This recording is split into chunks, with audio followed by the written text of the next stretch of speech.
Aksi pencurian kotak amal milik masjid kembali terjadi. Kali ini bandit mencuri kotak amal milik Musola Nurul Islam di Jalan Haji Fakih Usman, 1 Ulu, Kecamatan Seberang Ulu 1, Palembang.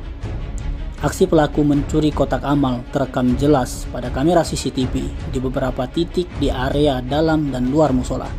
Dalam rekaman CCTV itu, terlihat seorang pria yang mengenakan jaket warna hitam masuk ke dalam halaman musola dengan cara merayap. Bahkan pelaku juga berpura-pura tidur ketika menyadari ada orang lain yang melintas di jalan.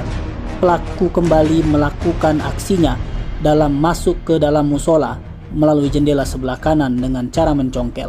Hal itu untuk menghindari tangkapan dari CCTV. Pelaku menggunakan galah dan secara perlahan menarik kotak amal mendekat jendela. Setelah beberapa dalam jangkauan pelaku, kotak amal yang berbahan kaca dipecahkan pelaku lalu mengambil semua isi kotak amal tersebut. Bendahara Musola Nurul Islam, Mas Agus Zulkarnain mengaku tindak pencurian kotak amal tersebut telah dilaporkan ke petugas Polsek Seberang Ulu 1 Palembang dan berharap pelaku segera ditangkap.